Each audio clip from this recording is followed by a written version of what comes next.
જો અમારી પાછળ દેખાય છે ને આ સિમરન ગામનો ગેટ છે। આ સિમરનની વાડી કહેવાય। હવે મારે તમને એ કેવું છે કે ગામમાં પહેલાં કોઈ માણસ ગમે કંઈક બનાવે ને તો પહેલાં પોતાના ઘરનું વિચારે કે આપણે ઘર બનાવ્યું છે તો આપણે આપણો પોતાનો દરવાજો બનાવી। પણ આ લોકોએ સોજિત્રા પરિવારે પોતાના ગામને એક ઘર સમજી અને આખા ગામને એક પરિવાર સમજીને આ ગેટ એક ભેટ આપી છે। જો સરસ મજાનું તમને કહું શોભા સમાન આ સિમરન ગામમાં ઘરતા તમને એકદમ સુંદર મજાનું દેખાય અને ગામની શોભા વધારતો આ ગેટ છે। બાકી તો બને ત્યાં સુધી લોકો પોતાના ઘરનું વિચારે કે આપણે ઘરને આપણા ઘર પૂરતો ગેટ બનાવી, પણ આ આખા ગામનું વિચારી અને આ ગેટ બનાવ્યો છે। તમને કહું આમ જુઓ તમે સરસ મજાનું, અને અહીંયા ઝાડ પણ એટલી પુષ્કળ પ્રમાણમાં થયા છે ને આ વડલો તમે જુઓ ને કેટલો ઘટાધાર વડલો થયો છે। સિમરન ગામમાં 3 બસ સ્ટેન્ડ કહેવાતા, પહેલાં જૂનું બસ સ્ટેન્ડ, પછી નવું બસ સ્ટેન્ડ, અને આ સિમરનની વાડી તરીકે ઓળખાય। સિમરનની વાડી તરીકે આ ઓળખાય।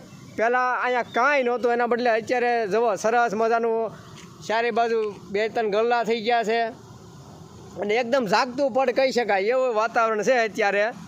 પહેલાં તો અહીંયા કોઈક ઉતરે તો રિક્ષાઓ ન મળતી ને કાંઈ હતું નહીં, એના બદલે અત્યારે તો એકદમ જાગતું પડ એટલે સિમરનની વાડી જેને કહી શકાય। કેમેરાથી સજ્જ અને એમાંય પાછો બાકી હતું તો આ ગેટ બની ગયો એટલે વાડીની ઓર શોભા વધી ગઈ।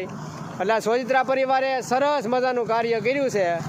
કારણ કાર્ય કરવું ને એ દરેકના મનમાં સંકલ્પ આવતો હોય છે કે ભાઈ આપણે આ વસ્તુ કરવી છે, પણ સમય જતાં જતાં એ બધું ભૂલાઈ જતું હોય છે।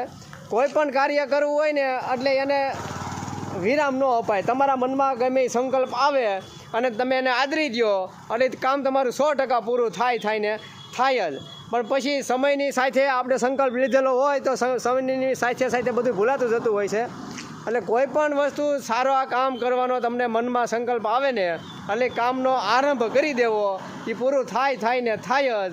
બાકી પછી તમે શું છે આજ નહીં કરીએ ને કાલ કરશું ને પમદી કરશું ને એવા વિચારમાં પાછું ઠેલાતું જાય અને અંતે કોઈ પરિણામ મળે નહીં। એટલે આ સોજિત્રા પરિવારે બહુ સરસ મજાનો ગેટ કર્યો છે અને ગામની શોભા વધારી છે। કેમેરા પણ જુઓ શાંતાબેન હરિભાઈ ગજરા તરફથી લગાવવામાં આવ્યા છે। આ સીસીટીવી કેમેરા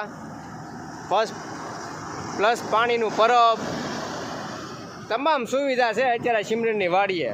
પહેલાં કાંઈ એટલે કાંઈ નહોતું, અત્યારે સારામાં સારું કોઈ માણસ તરસ્યું ન રહે।